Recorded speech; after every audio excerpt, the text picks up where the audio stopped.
সাধারণ সম্পাদক তখন সংঘ ছোট, সম্পাদক বলা হতো। স্বামীজি তাকে সম্পাদক করেছিলেন মিশন তৈরি হওয়ার পর থেকেই। 1897 শুরু হলো। তিনি আমৃত্যু এই পদে ছিলেন 30 বছর দীর্ঘ। ওকে প্রেসিডেন্ট হতে বলা হয়েছিল। ব্রহ্মানন্দজির দেহত্যাগের পরে উনি হননি। উনি বলেছিলেন স্বামীজি আমাকে সেক্রেটারি করে গেছেন, আমি এই পদেই থাকবো সারা জীবন। উদ্বোধন, গৃহ নির্মাণ, উদ্বোধনের সম্পাদক, মায়ের বাড়ি তৈরি করা, ধার করে তারপর লীলা প্রসঙ্গ লিখে এইসব মহৎ কাজ, অনেক মহৎ কাজ করেছেন।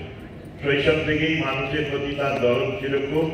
তিনি ভাবতে পারা যায়।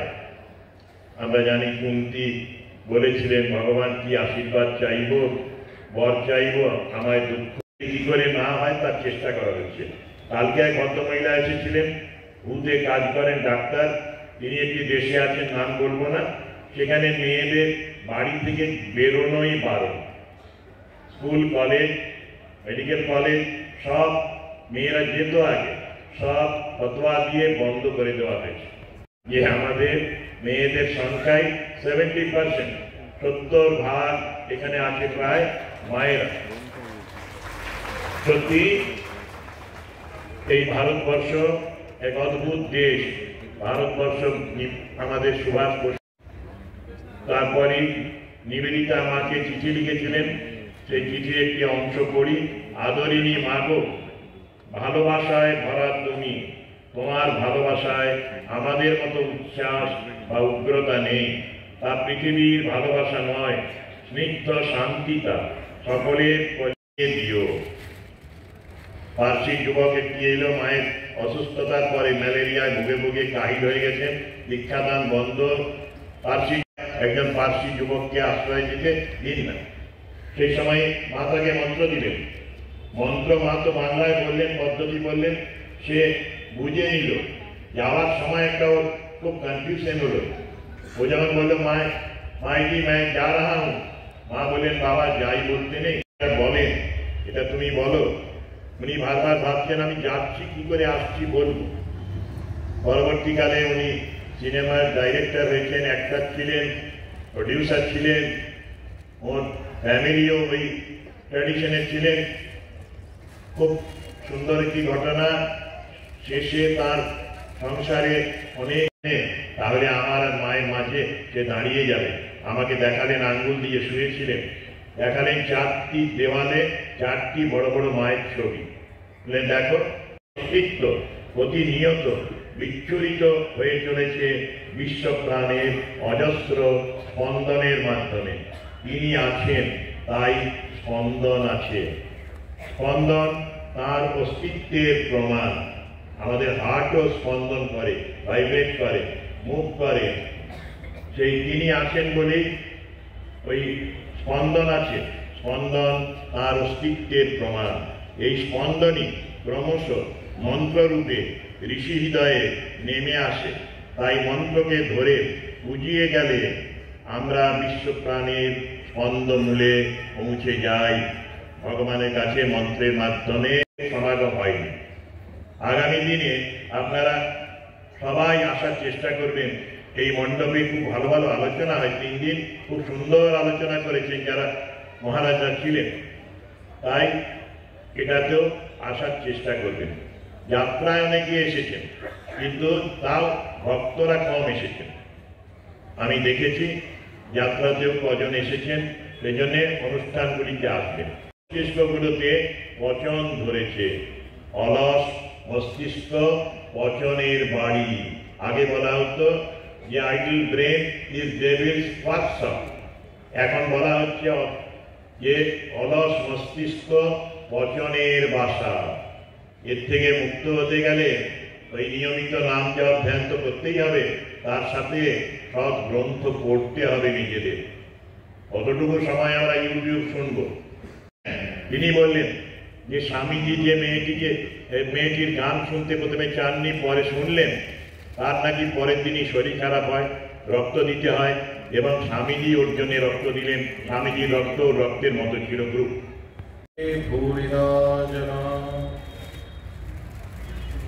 শ্রী শ্রী রামকৃষ্ণ কথামৃত ষষ্ঠ পরিচ্ছেদ ভক্তদের সম্বন্ধে মহাবাক্য।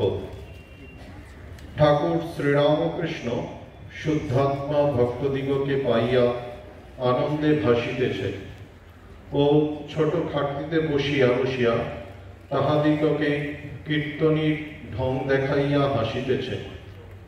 কীর্তনী সেজেগুজে সম্প্রদায় সঙ্গে গান গাইতেছে। কীর্তনী দাঁড়াইয়া হাতে রঙিন রুমাল মাঝে মাঝে ঢং করিয়া কাশিতেছেন ও নখ তুলিয়া থুতু ফেলিতেছেন। আবার যদি কোনো বিশিষ্ট ব্যক্তি আসিয়া পড়ে, এখন বেলুড়মঠে আপনি যদি 2-3 দিন পর পর যান, দেখবেন বেশ কিছু বিদেশিনী বেলুড়মঠে এসেছেন। শুধু এসেছেন না, মায়ের মন্দিরে তারা বসে ধ্যান করছেন। তাদের কাছে তিনি সেটু বললেন, তোমাদের চৈতন্য হোক। তখন বলে তার সন্ন্যাসী শিষ্যরা কেউ ছিলেন না। আজকালকার দিনে বিদেশের সঙ্গে যে ভারতবর্ষ, আপনারা অবাক হবেন, স্বামী বিবেকানন্দ যখন ওই দেশে গেছিলেন, তারা তার পিছন দেখছে না, উনি এখন একটু ঘুমোবেন। ঠাকুর শুনে বলছেন ওসব রাজগুণের কথা, উনি একটু ঘুমাবেন। ভক্তরা রয়েছে বসে, তিনি ঘুমবেন। তিনি অপেক্ষা করছেন। দেখেছেন এখান থেকে, দক্ষিণেশ্বর থেকেও দেখেছেন। এখানে এই নতুন দেবতা তার চিন্তা এবং চেতনা অতি স্বল্প সময়ের মধ্যে গোটা পৃথিবী ঝগড়াই করে যাচ্ছে। আপাত প্রতীয়মান, বহুদা বিভক্ত, সর্বদা প্রতিযোগী। আবার ছোটে যে খেজুর গাছ, ওখানে যে সাপটা ছিল তাড়িয়ে দিয়ে এলেন, আবার এসে বিছানায় শুয়ে পড়লেন। মা সর্বজ্ঞ ছিলেন, প্রতি মুহূর্তে মা ঠাকুরের দিকে নজর রাখতেন। বিষয়ে একটু স্বামীজির কথা বলেছেন, মায়ের কথা বলেছেন, তো তাকে আমি প্রণাম জানাই ভক্তিপূর্ণ। মহারাজ যে কথাটি বললেন খবরের কাগজে, কথামৃত যখন 100 বছর হয়ে যায়, সেই বিষয়ে আমি একটা কবিতা ছোট্ট আবৃত্তি করে শোনাচ্ছি। একজন জোচ্চোরের সেদিন প্রতারণা করতে যাওয়া হলো না। সেদিন মাইনের তারিখ, তবু একজন ছাপোষা কেরানির অফিসে যাওয়া হলো না। একজন ক্যাডারের সেদিন আলকাতরার বাগদিয়ার পাটে তুলে নিয়ে বেরোনো হলো না, যদিও দেওয়ালে অনেক বড় বড় কথা লেখা ছিল। কটনডাঙ্গার যে ছেলেটি খুব ভালো স্পিন বল করে, মুচিপাড়ার বিরুদ্ধে আজ তার খেলতে যাওয়া হলো না। হেড অফিসের বড় সাহেব হঠাৎ 30 বছর পরে আজ আধবেলা সিএম নিলেন। সব তাঁর জন্যে, সব আজ এক লাইনে দাঁড়িয়ে আজ কথামৃত পাওয়া যাবে। কবিতার নাম কথামৃত, লেখকের নাম তারাপদ রায়, WBCS অফিসার ছিলেন, ডেপুটি সেক্রেটারি ছিলেন ইনফরমেশন কালচারে। ঠাকুর যে কতটা সর্বজনগ্রাহী এই কবিতা থেকে বোঝা যায়। স্বামীজির বাণী সর্বজনগ্রাহী, নূতন মানুষ, নূতন শাস্ত্র, নূতন দেশ, নূতন বাণী। এই এসে গেছো ভাই, চলে এসো তাড়াতাড়ি।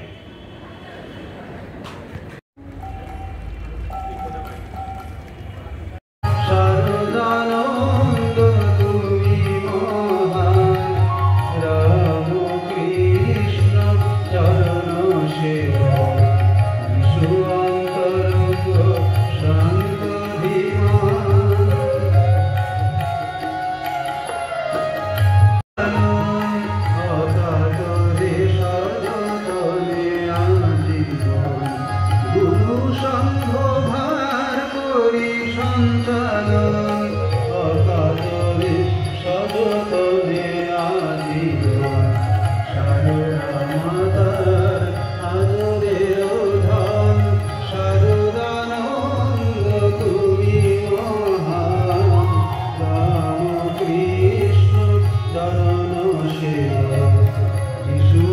তরঙ্গ শান্ত ধীমান সারদা মাতার আদরে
সিদ্ধি প্রদায়িনী মুক্তি বিধায়িনী সিদ্ধি প্রদায়িনী মুক্তি বিধায়িনী জীবন সজ্জন সন্তান অগণন দুর্জন সজ্জন সন্তান অগণন পালনকারিণী মা পালনকারিণী মা নমো নারায়ণী মা জয় জয় জননী জয় শ্রী সারদানন্দী করুণারূপী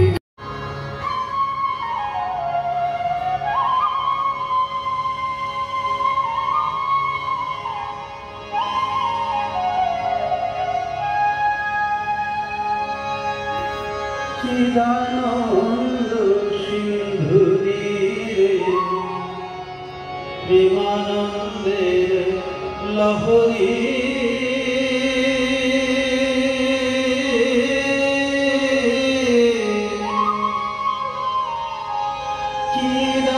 চিদানন্দের প্রেমানন্দের লহরী মহাভাব রসলীলা মহাভাব রসলীলা কি মাধুরী মনি মনি মহাভাব রসলীলা কি মাধুরী মনি মনি চিদানন্দ সিন্ধু তীরে প্রেমানন্দের লহরী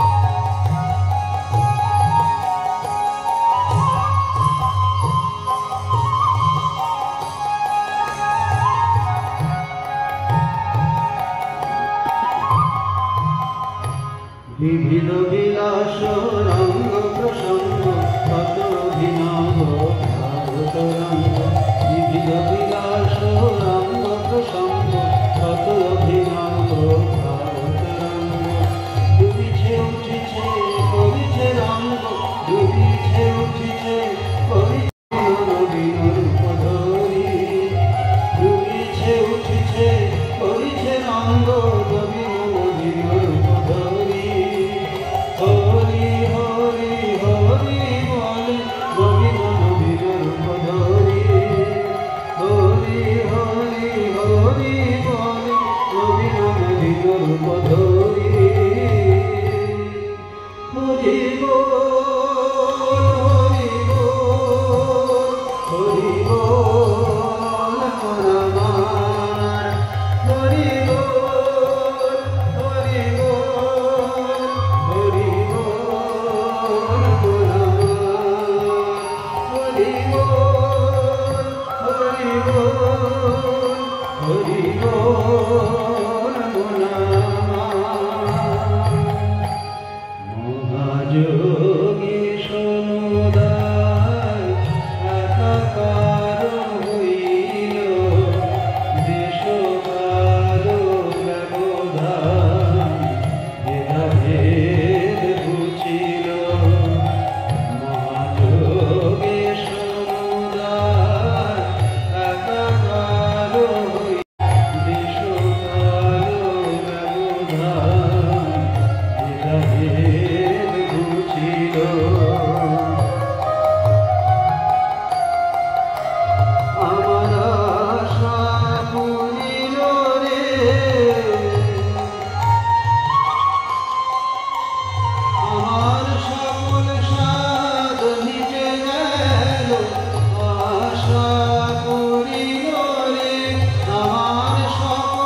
এবং ভক্তদের চরণে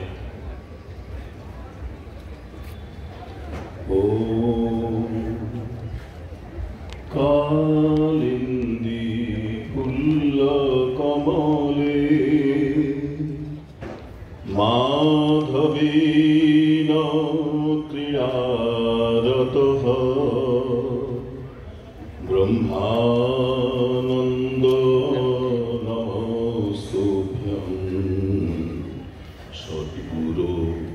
বিষয়ের ওপর, মায়ের সন্তানের ওপর, সতীর পতির ওপর, এই তিন টান যখন ভগবানে হবে তখন তাকে পাওয়া যাবে।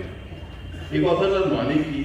ভগবানকে আশ্রয় করো, শরণাগত শরণাগত শরণাগত, এছাড়া আর গতি নেই। কলির জীব অন্নগত প্রাণ, অল্পায়ু, শক্তি আমাকে দাও। শরণাগত হয়ে পড়ে থাকা কি সোজা রে? মুখে অনেকে বলে আমি তাঁর শরণাগত, তিনি যেমন করাচ্ছেন তেমনি করছি, কিন্তু তার জীবনটা লক্ষ্য করলে দেখতে পাবে